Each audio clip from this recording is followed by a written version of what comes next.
Hello, this is Aaron Wiesner. I'm live on the line with Stephanie Rearick and Nicole Foss. We're broadcasting live from my car in Michigan. Stephanie is in Wisconsin, and Nicole is tomorrow in New Zealand. So this is the local future, I don't know what we're going to call it, show. But we've been on the line so many times now with Nicole, and a couple weeks ago we had Daryl Taylor on 3 weeks ago. And so today we have Stephanie Rurik. And Stephanie, would you mind introducing yourself to the viewers so they know who you are and why you might be interesting to listen to? Well, you be the judge. Yeah, I live in Madison, Wisconsin. I've lived here since 1990, grew up in Ohio, and I am a founder and creative director of a form of mutual aid network and a global cooperative network called Humans United and Mutual Aid Networks. And we are all about redesigning the economy by redesigning our work lives and those of people in our networks so we can all enjoy being fully human, be done with this nonsense we've been laboring under for a little while now. And Nicole, would you like to introduce yourself for any viewers that don't know you? Well, I'm a futurist, I suppose you would say. I'm a big picture person, so I look at as many different subsystems of reality as I can and then integrate them to try and create the biggest possible big picture so that people have something like a map to navigate through, because there are a whole lot of things that are going to change over the next while, and it's going to be very different. I think an awful lot of people's assumptions are going to be invalidated, so we need a new roadmap, and that's very much what I'm trying to provide. Great. And I'm Aaron Wiesner. I'm a retired public school teacher here in Michigan and also the founder of a nonprofit called Local Future. So uh, let's see. Let's start with some questions for Stephanie. And also, if there's anybody live on the line, go ahead and put questions into the chat. And the chat's only about 10 seconds behind. I'll see those questions, and as they fit into the conversation, I'll add them in. Stephanie's here with us for about an hour. And another thing, if you're not watching this live, but you're watching it recorded, then go ahead and switch the speed to 1.5 or 2.0, because we might have some long answers and you might want to have it more condensed. So all right, so Stephanie, tell us, where did this mutual aid network come from? Why are you doing this? What is this work you're doing, and why are you doing it? Really, that's what I want to know. Yeah, so I'll give you a little bit of my history because that's why I'm doing it. So, like I said, I grew up in Ohio, a very sort of first like township and then suburban upbringing. And when I was in college, I originally wanted to be a filmmaker and then decided not to pursue it because I didn't want to have to raise that kind of money in order to be able to pursue my work. And I also felt faced at a certain point with a choice between doing art and doing activism. And I ended up choosing to go work for Greenpeace, International Environmental Organization. And I did that through my whole young adulthood, which is when I really learned about the false jobs versus environments, most ridiculous idea, like these false dichotomies, and how so much environmental devastation is happening because people are hired to carry it out in service of a system that requires exponential growth and exploitation of living systems in order to make them sellable so we can sell our time and sell whatever widgets are made from our living earth so we can then put food on the table. So realizing that that was just a fundamentally flawed problem and that our economy was built to eat our planet. And then I also ended up I am also a musician, so doing independent original music, which is for me, for my version of music, has been next to impossible to make a livelihood with. I also ended up, partly because of the music connection, becoming co-owner of a little coffee house, a little neighborhood coffee house that's called Mother Fools in the Willie Street neighborhood of Madison. And we always wanted it just to be, or mostly to be, a community space for artistic expression, and have never wanted to grow. So just seeing yet another way that the dominant globalized late capitalist economy is stacked against living the way I would like to live and the way I know a lot of people would like to live. So at a certain point, I realized that unless I found a rooted economic solution, anything was like rearranging deck chairs on the Titanic. So I got involved in a number of ways. I actually helped a group of people start a local currency right when we were taking on the coffee house. So we helped start and run a Madison Hours local currency. And I consider that an experiment, a model that should not be replicated by others in the future, except under very unusual circumstances. And it's part of what we compost to provide nutrients for the next iteration. So then we hit a crisis point in our local community of really seeing the increasing needs of people with disabilities, people who were aging, people who are being exploited economically. We have an extremely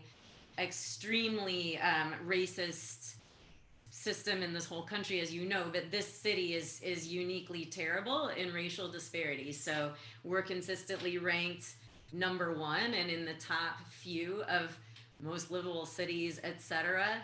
And we are bottom of the barrel. Wisconsin is the lowest, and we're bottom of the barrel of quality of life for Black people here. So as a legacy of economic and social policies, redlining, where Black people and other marginalized people and people of color aren't able to get loans for houses in certain areas, so things like that. So realizing the growing need here and just sort of the built-in dynamics of the human service and nonprofit system to fail to meet the real needs. Again, looking for systemic solutions. So the local currency wasn't anywhere near enough. That makes a little bit friendlier situation in the marketplace. So it's good, and not to knock it, but we were missing and have been missing some very core parts of economic and community life. So at that point, I read the book by Bernard Lietaer called The Future of Money. And that's when I came to see that in economic life, just like every other facet of life, we need an ecosystem that's based on meeting the actual needs of the actual living beings in that ecosystem.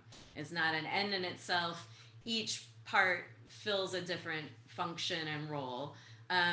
And the part that I learned about then that really struck me was time banking. So I founded the Dane County Time Bank in 2005.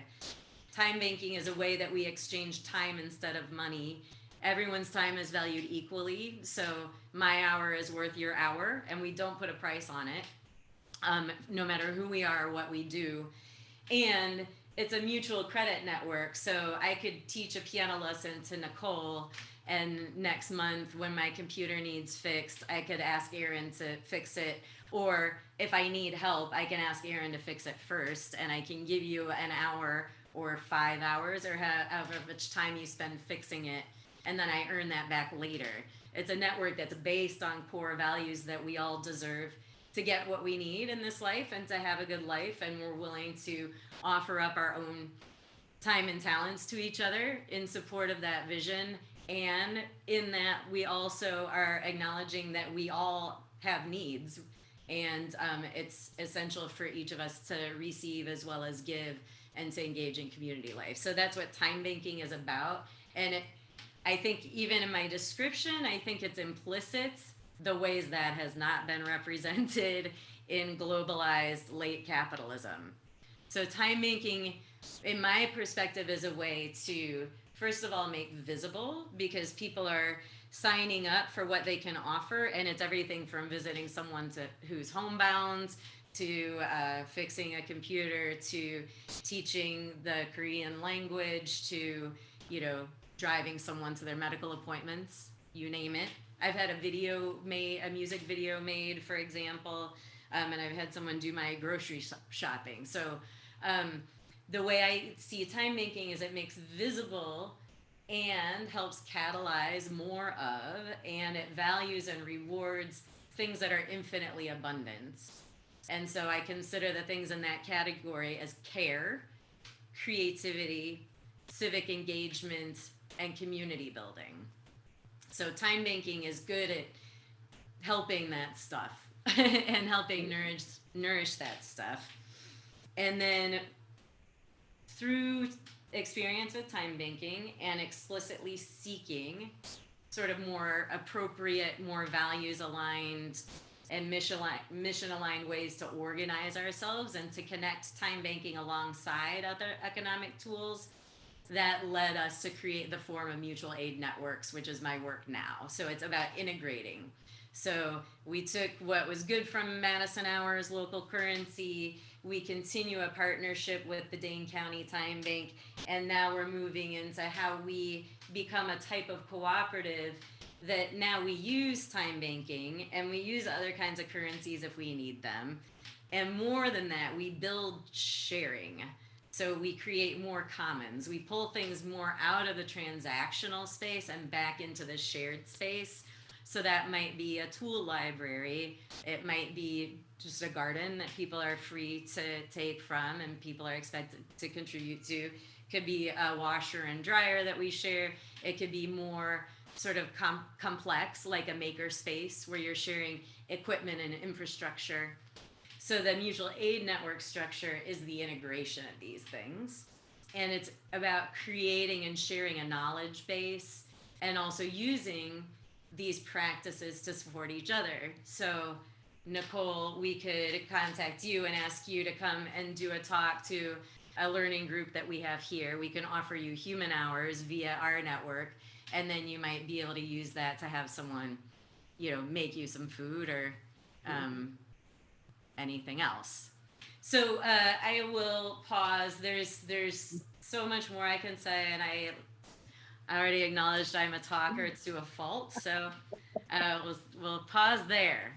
There are a couple of things I'm interested in. Did you manage to make it go sort of national, or at least beyond Madison? Because I remember Annalise Hall, she went over and she was touring with you. So I'm interested in the scope of what you've managed to build it up to at this point. Yeah, so like nature, I think we scale by networks of networks of networks of networks, communities that are communities for a reason. So we are, so the mutual aid network, I just happen to have a card. Our mutual aid network is the framework. And I do want to acknowledge mutual aid networks are a thing, of course, that's existed throughout all time and space. We certainly didn't make it up. We started using this term in 2014 for our particular framework, and it was before people started using it a lot in the recent crisis response. So I just want to be explicit. We're not thinking we own it. We're not thinking we invented it. And then the reason we decided to say mutual aid network is because then we're the man. And in the United States, we have the saying of like working for the man, and we want to co-opt that. We're going to be the man. You're going to be the human that you would wish to be and have a lively humanhood doing that. So, and the way we do it is we have different communities of practice, and then we connect in a global cooperative network, and we're called the Humans United in Mutual Aid Networks. So Annalise, who toured with me, is one of our working board members, and I met Nicole on a tour of New Zealand. So this is my example of how living mutual aid style is living in style. I got to go to New Zealand, where my trip was paid for because I spoke at a Living Economies Network gathering. At that gathering, I got to learn so much that I wanted to learn anyhow, and I got to meet people engaging in this kind of work all throughout New Zealand. And I was hosted in 11 different communities by people who share my same interests and passions, and got to meet their local communities, and people fed me and offered me, what's it called? Koha? Koha, yeah. Koha. Donations. Yeah, so it was complete mutual aid style. I got to have one of the beautiful life experience, 3-week trip through New Zealand without paying money, being able to get rewarded for some of the things that I really enjoy doing, and then also hopefully providing something of value. And now there are mutual aid networks taking shape in different places in and around New Zealand, and then we stay connected across. So we're connected. So Annalise came here and got a tour through the United States, and one of the things, and we're doing more and more of those. We called it a solidarity sprint, and we're doing online solidarity summits. But the idea is someone doing mutual aid kind of work in your local community, we can come and help out with whatever you need. And sometimes it's helping, like we help to build a retaining wall for a front yard garden. Sometimes it's physical, and often it's doing skill shares, workshops, and then, you know, it sort of benefits everybody to learn. So that's called Humans United and Mutual Aid Networks, and it's a cooperative. Legally, it's a cooperative. I still think that there's not such a thing as an international legal structure for a cooperative. So we're a cooperative incorporated here in Wisconsin under United States and Wisconsin law, and we're open for global membership. So we have different partner projects. So there are several partner projects right here in Madison, but then we also have been really developing a partnership in Detroit, for example, in Lansing, Michigan. That's one of our pilot sites. Housed in a makerspace called The Fledge, and doing a lot of work on radical renewable energy and community gardening and community ownership and art space. We have partners with the Working Group on Indigenous Food Sovereignty in what's now British Columbia.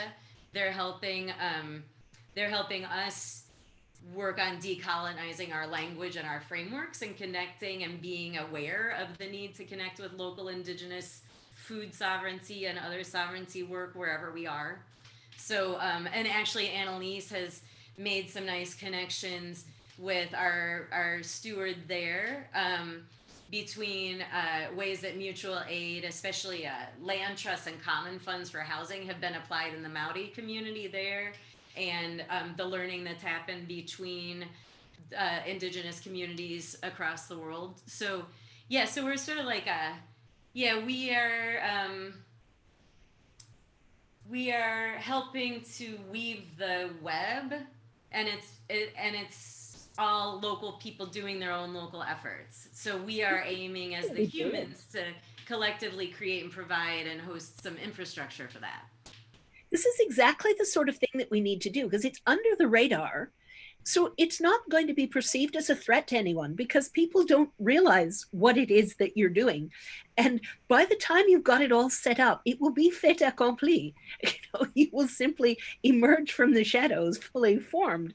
And this sort of thing is great, because that's exactly what you need to do to avoid being stamped on by the powers that be, because they dislike any form of decentralization initiative.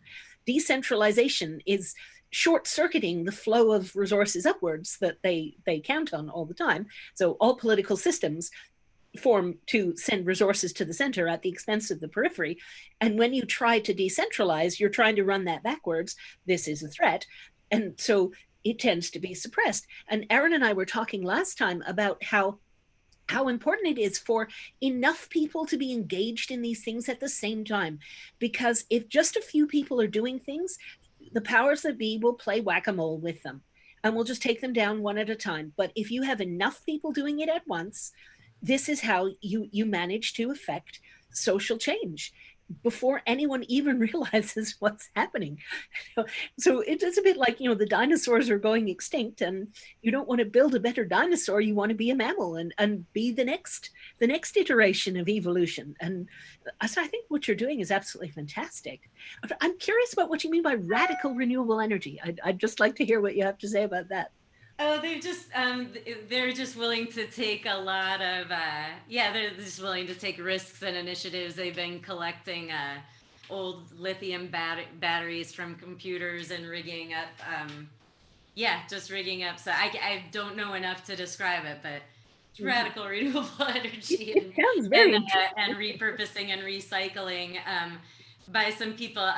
Our pilot steward there is is just a really brilliant person who worked with GM for decades, General Motors for decades, also worked with the EPA, has this industrial background and access to industrial equipment. It's just fascinating what they do there. Like they've set up this cool aquaponics system, and yeah, so we're all about do it ourselves and like being the grassroots up. And you're right, what we need overall leaderful organizing, everyone a leader, everyone being your highest and best self, and realizing really people know what we need to know already. Enough information has been put out there. And one thing that you can always do is look to any still intact, still thriving tribal society, any intact indigenous group, any intact knowledge. People know how to live in community, in harmony with the living beings around them. And it starts with basic respect, and it starts with communicating at a core level. So the most radical thing each of us can do to contribute to this vision is talk to your friend and neighbor and family member in safely distant in person. And it really, the thing that they can't let us find out is we're free to live outside of their money system.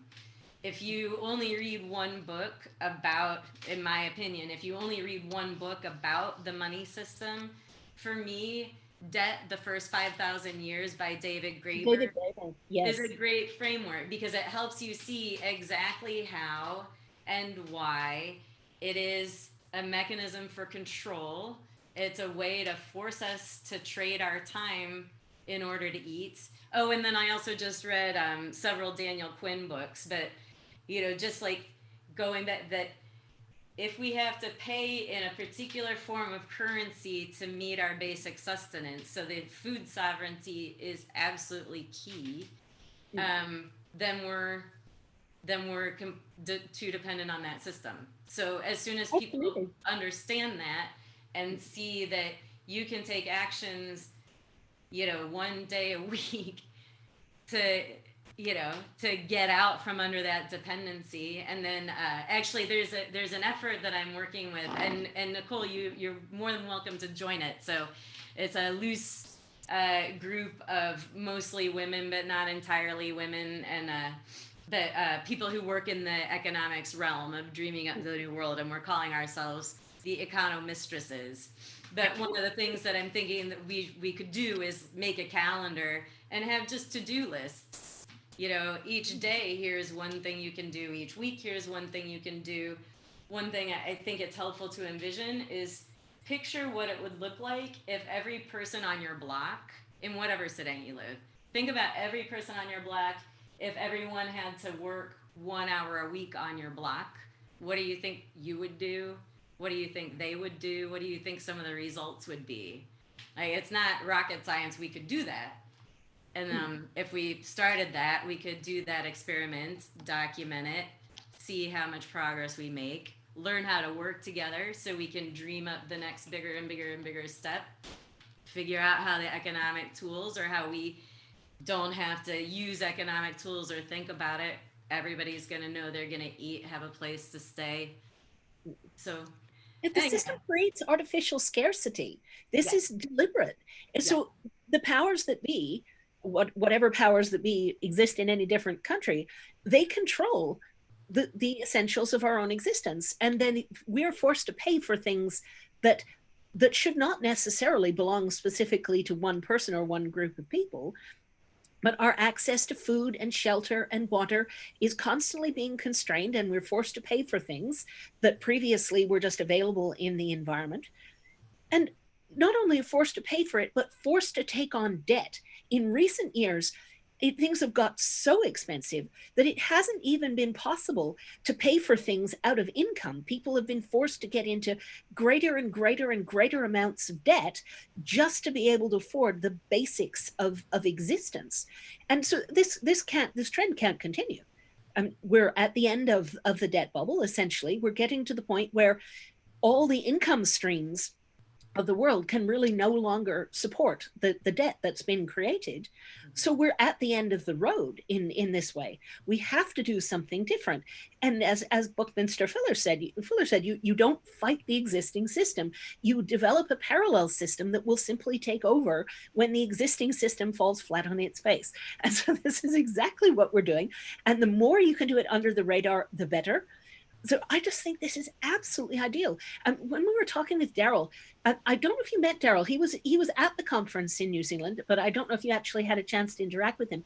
But he was talking about natural nurturers and natural networkers, and how particular women in communities play these nodal kind of roles and manage to propagate all the information that you need just really widely, completely under the radar in a non-threatening way, but then manage to completely re-engineer the system from the bottom up. And these ideas can go viral under the radar, which is just superb. I just think this is exactly the model that we need to apply. And the more widely it can be applied, the better. So with you there, and I'm glad I'm glad that you were talking about the debts. And so first of all, I just have to say that it's another time to get back to our roots and look at old traditions of Jubilee, that it was a regular practice that debts were erased on a regular schedule. And it was also a regular practice of all the major religions to prohibit loaning money at interest. So, and then I love this phrase that my friend said. We were talking about compound interest. I remember hearing an idea that someone had to create something that would be about sustainable forestry, but it had compound interest built into this investment model. And my friend said, doesn't he know compound interest is the original crime against nature? So anything that is about exponential growth is not fitting within the natural systems.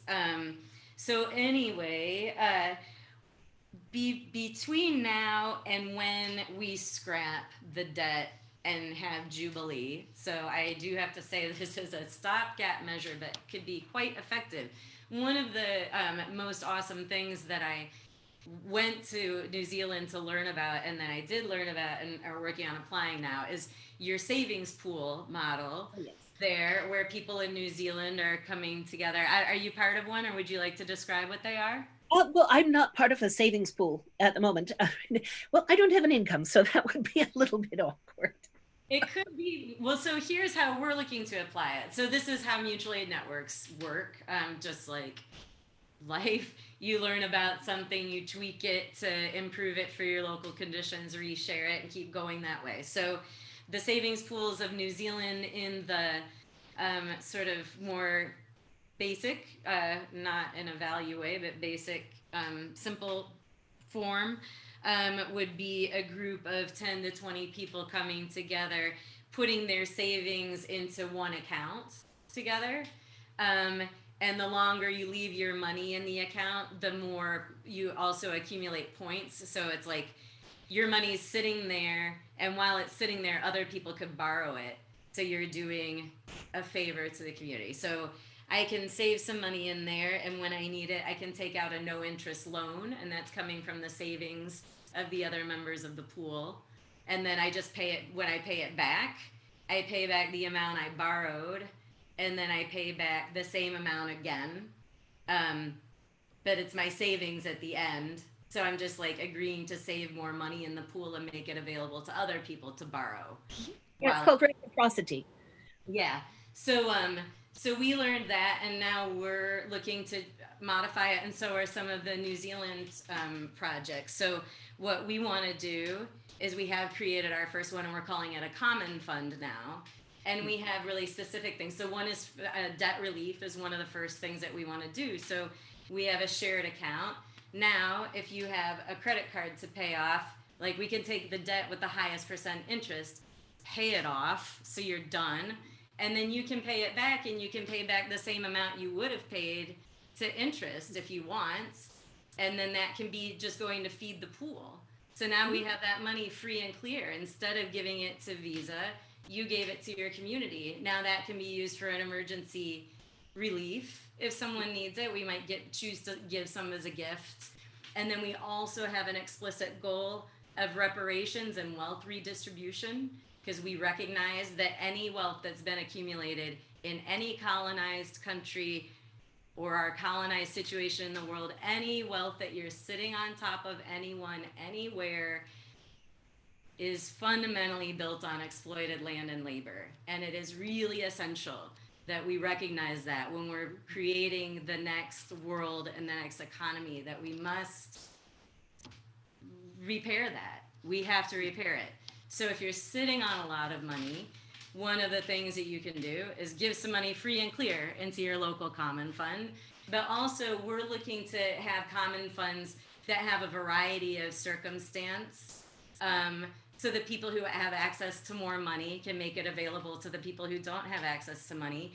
And we are coming together on a values basis. So we're coming together. If you're a member of my mutual aid network, Nicole, we explicitly know that your work is valuable. So we have created a framework, and we need to start testing it. So I started calling it a lively humanhood.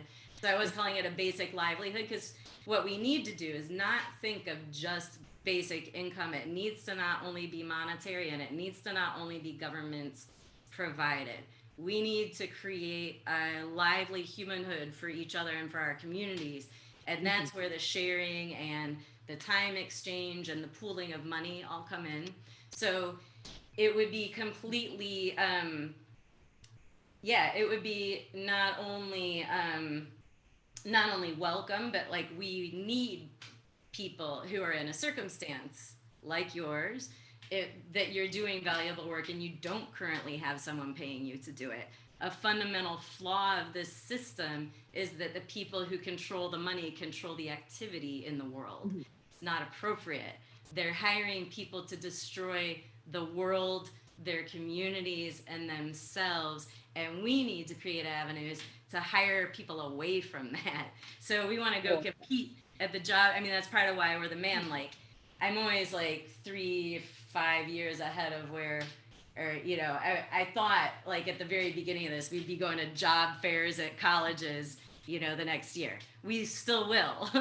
We're still going to go and offer people their dream work, working for the man. Look forward to the end of jobs, but it's not the end of work. We're going to do the work that we enjoy. And obviously there's an infinite amount of work required to clean up the messes that we've made and to make things whole and beautiful and healthy again. We need a lot of trauma-informed care and healing and all that.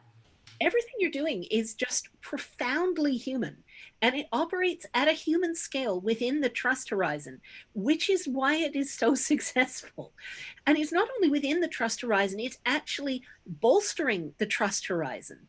So it doesn't have to contract as far if you have this kind of structure at the base that can support it. So you end up not just helping the people who are part of the network, but everybody else as well, because the more people who are on the solution side of the equation, the fewer people are running around like headless chickens and wrecking things. And so this is incredibly important for everybody. The trust horizon is a really critical concept. And I mean, savings pools and things work because of trust, because there's this group of people who come together, who get to know each other and trust each other before they combine their finances. And then they're pooling the money and helping each other with often really quite small things, but sometimes bigger things as well. There have been instances where people through savings pools have been able to pay off a mortgage and things like that. Personally, I think I wouldn't do that right now, just because there's an enormous housing bubble in New Zealand. And if people are buying houses at today's prices, that's not going to be good for the savings pool, because the house prices are going to collapse and it's going to be really difficult for people to pay back that loan. So I think that is a step too far at the moment for savings pools, but the kind of human scale, small stuff that matters enormously to people, like fix the leak in your roof and things like that, or add a small bit to your house rather than go and buy another house. You can do that for a lot less money. You can make better use of the resources that we already have, often with relatively small amounts of money. I don't know if you've ever seen David Holmgren's presentation on retrofitting suburbia, but it is brilliant. He used to get told that he lectured as a sort of dry academic, and so he changed his focus for this one. We did a whole tour in Australia on this, and he set it up almost like a soap opera. It was just delicious. He went through there's several decades of these people on Aussie Street. So he set up these personalities, all these different kinds of people, and how they were living their lives in the 50s and the 60s, and then he was looking at the emissions and the time away from work, and how much food was grown and all these other things that correlated with how people were living in that environment. And then he was looking at how you could take that environment and, without adding infrastructure, which costs a lot of money, how you could completely rejig that environment to serve a completely different set of purposes with vastly less impacts on the wider world. And I just think you would love it. I'll see if I can get hold of a copy of it for you. Yes, please. But these things are so important, and it's all done by just individuals at a human scale in a local community, completely reorganizing the way things work, and for enormous benefit. And it's fun and joyful, and everybody's invited. So yeah, we really do explicitly say we're building an economy for the 100%, and we focus on that a lot, and realize it's up to some of us to like work really hard and dream it up and work really hard to make it real. And that part's really fun too. And we are in each location and in the network, we are starting to have the opportunity to offer for people to join in at a less, at a less intensive way. And ultimately, we will be going door to door and offering people to throw in whatever talents they like to use or whatever need they have. And so we have a lot of learning journeys underway right now, and everyone's welcome to join. If you go to mutualaidnetwork.org, there's a calendar with different web meetings and blogs and a variety of things. So one of the things that we're doing right now, for example, I know that people around the world know the disastrous state that my country is in. And yeah, disastrous. And then so many divide and conquer kinds of shenanigans at play. So I just consider them shenanigans no matter if they come from a good place or a bad place. I know that divide and conquer is the problem. So being grounded in that, we're doing a peace building series, and people are welcome to join. We host them online twice a week, but it involves practice in nonviolent communication, practice in de-escalating other parties, practice in more groundedness and community building, but then also learning political history, learning how political movements get subverted, how people have been divided and conquered, peacemaking traditions that have been successful. So, and as with everything, the process is the thing. We are about redesigning work by doing work differently. So if you were to participate in creating the peace building thing, we offer to compensate you in mutual aid style ways. So it might be with human hours. You might be able to exchange them for frequent flyer miles, or for housing if you go on a trip at some point. And again, for things in your local network or the global network, but just to make people aware that like you are invited to participate in those things, and you are invited to connect as a member. So it is a cooperative, and it's based on core principles, and you can play already. You can make offers and requests and do them at distance if you don't have a local mutual aid community, or you can start your local mutual aid community with help and support from other ones wherever you choose, or just jump into any of those learning threads at your leisure. But at some point we'll be going door to door and giving people the opportunity to just jump in where they are. Oh, I think that whole divide and rule thing is so tragic. And I'm imagining mutual aid could be really useful in Portland right now. It is just awful to see the extent to, and this is deliberate. That's the thing that is so awful to watch, that it's everything has been deliberately escalated by the administration.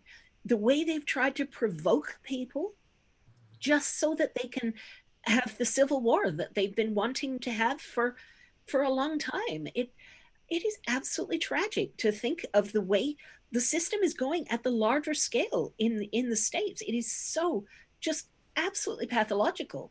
So these initiatives are even more critical. Right now, there's going to be so much unemployment. People are going to be evicted. And this is a form of voter suppression as well, because once you're evicted, you have no fixed address and you can't vote.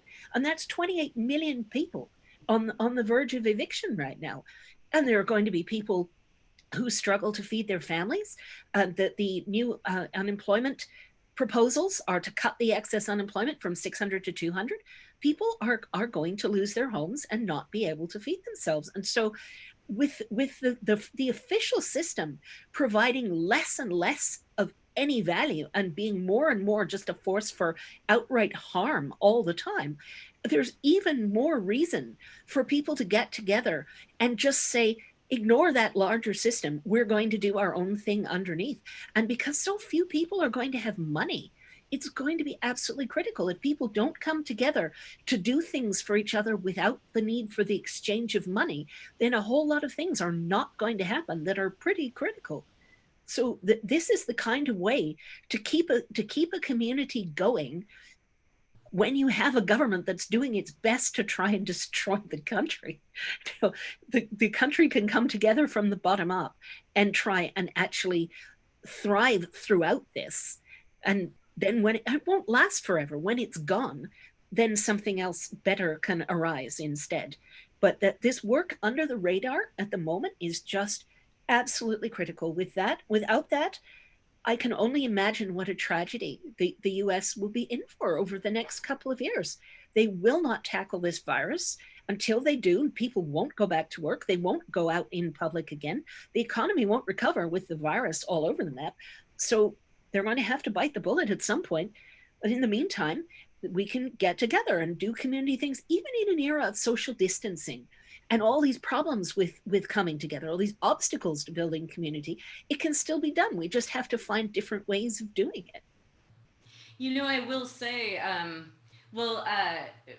going back a few years, I was running the Dane County Time Bank as a co-director, and then I left that job and salary to work on mutual aid networks. And part of the reason, besides needing to free up my time and not administer a nonprofit, part of it was that in order to actually make this stuff happen, I had to have my skin in the game. People are constantly promoting complementary currencies and time banking without using them in a meaningful way, including me. But then also this crisis, both parts of it, are a push for us to do all the things that we've known we should be doing anyhow. You know, like now we have to figure out how to meet the needs of the people in our neighborhood. Now we have to figure out how to support the people who are unhoused, who live right around the building where our offices are. Now we have to, you know, spring into action, decentralize some of our food sourcing. And it, you know, to me, it also expresses, it was part of a motivation for becoming mutual aid networks, where we are about humans supporting each other with that at our core, being that instead of being nonprofit organizations that do service. It's a completely different timeline, trajectory, and set of requirements to take care of your own community and have your own community feel healthy and whole as these things unfold. Completely different from, you know, we have again commodified and outsourced care and support. So that's just another point at which you can see where our institutions are built to serve capital and control instead of people. So again, us displacing it from the bottom up, stealth style, and making sure everybody knows it's possible. Make sure everyone finds out. I realized a long time ago that changing the economy and changing our society is an education problem first and foremost. Like, we need to rival religion for education. You can't help but know about religion. So, and it's, you know, same with you know, the co-opting the term the man and the competing. My whole country has been given over. Even more than that, like, we've paid corporations to take us over this whole country. And they're always doing economic end runs around democracy. So we realize we can change the rules. We can play a better game. Our game's more fun. Everyone's invited to play on our game. If everyone joins our team, we definitely win. So that's the aim, is like, we'll compete and we'll win. We're a type of corporation. We're a cooperative. We are built to spread. We're built for mutual aid among mutual aid networks. We're built to maintain our core principles and mutual accountability and lift each other up so we earn each other's trust. So we know that can win, because it, you know, we know that's what, you know, I don't mean everybody needs the thing I'm offering, but we know what we need as healthy communities, and I think we all know that. So let's get on with it. And right now, because of COVID, we really literally have nothing better to do. And right now, because of race, war, and like and revolution in a positive way in this country, we know why we need to do it. So it seems like a good antidote to racial problems, the racial divide, because everyone's in the same boat. Everyone who's sort of at the bottom of the pyramid is in the same boat, whether they're, you know, whatever ethnicity they might be. And so it's a great opportunity to reach across that divide. Because I seem to remember that Wisconsin, particularly Milwaukee, I think, had the largest divide in terms of where people live. Like, they just did not connect at all. I don't know if Madison is quite as bad as that. That is a huge problem. And being able to reach into these different communities that are all suffering and acknowledge that everybody's suffering equally, I think is a real opportunity there. I do have to say that it is really important to acknowledge that people are not suffering equally. That, well, yes, but I know what you mean. But all poor people are having a hard time. About it enough. Yeah, and especially with COVID. And now, when you look at the economic control over people's lives, just think about how many people who are in positions of privilege, and it usually comes with whiteness, and not always, but it comes with the culture that's based on that. How many people are sheltering in place, getting everything delivered, and being able to work from home? And then how many of those delivery people have no choice but to be out delivering? They're often in the racial demographics, and in economic situations, to have more people living under the same roof and to be more a threat. And then there's all these policies of taking away unemployment, reducing unemployment, but then also any given company, if you decide to reopen and your employees were relying on unemployment, then there's this whole other question. So it's another way our economy is always dividing and conquering, saying that as a business owner, where you're always in this, like, where the capitalism is always pushing you. Brian Kemp in Georgia was basically saying, well, open everything up. And people were saying, well, I run a hairdressing salon. Nobody's going to come. I can open up, but no one will come anyway. So this is just a way to stop people applying for unemployment, because if your business is allowed to be open, you still in theory have a job, just because you don't have any customers.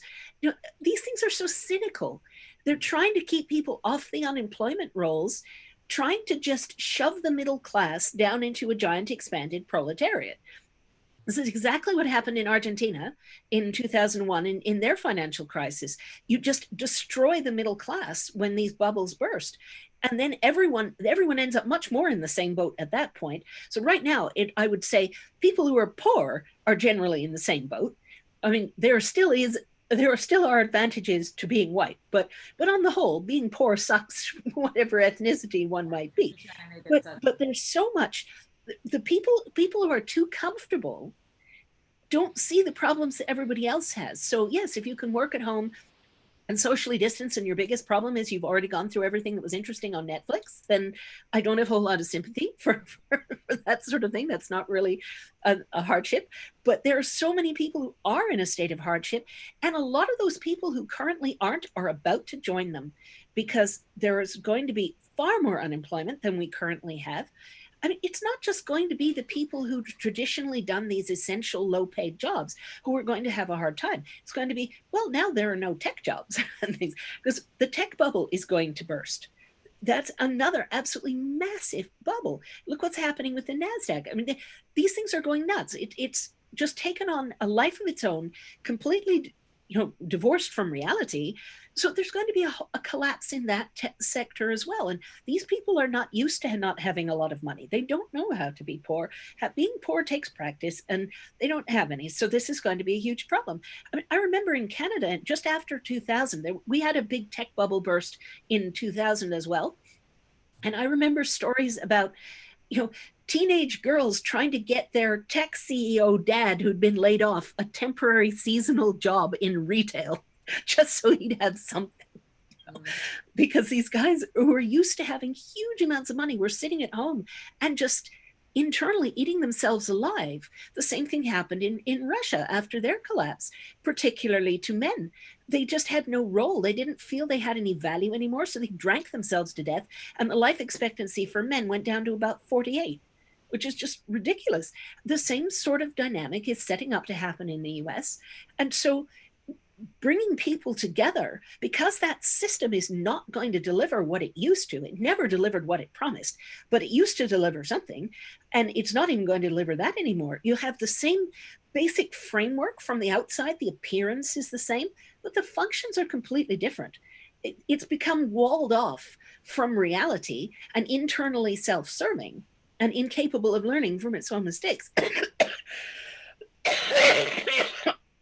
Excuse me. So I think because we're going to lose all those services, we have to create alternatives at a lower level. They won't provide the same level of service, but they'll provide something. So all these kinds of ways that people can share resources can have an enormous impact.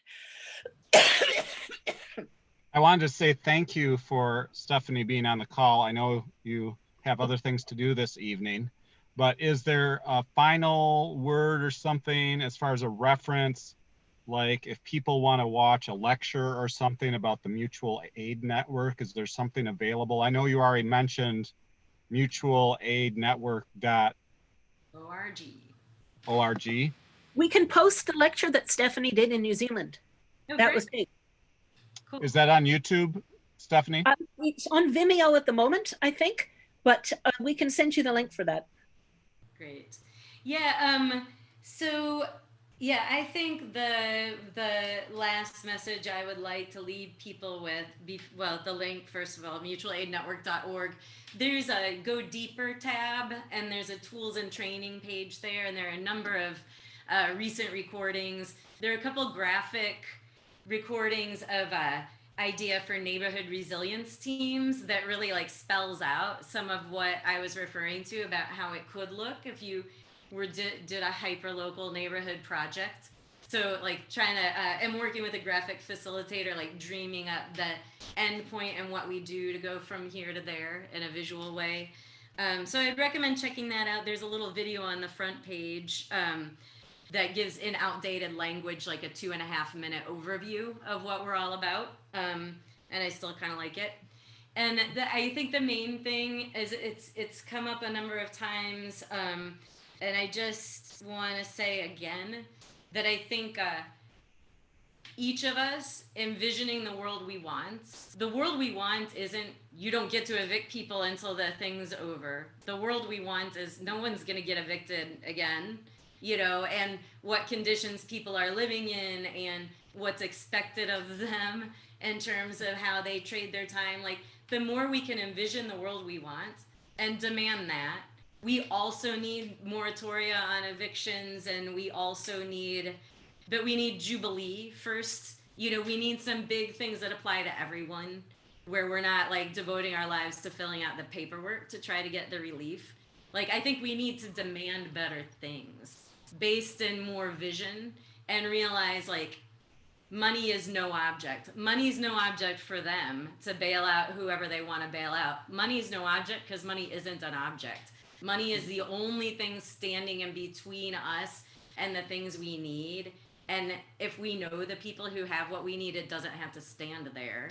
So let's envision the world we want, understanding that money is no object, and not only demand it, but especially build it and do it right now. And if you want more connection and tips and support for doing that, then you can find us at mutualaidenetwork.org and realize there's so many people doing this from different directions and different places. So we don't own it, but we want partners everywhere. So please join if you want. All right. Brilliant. Well, thank you, Stephanie, and thank you, Nicole. Nicole, stay on the line because we're going to end this broadcast, but then we're going to start another one in like 3 minutes. And for anybody that's viewing, if you haven't thumbs up yet, please do so. If you want to put a comment in the comment box and subscribe, that would be awesome on our way to 5,000 subscriptions. And thank you so much to both of you. You're welcome. Thank you. It was my pleasure. Thanks for inviting me, both of you. Hey, it was outstanding. Bye-bye.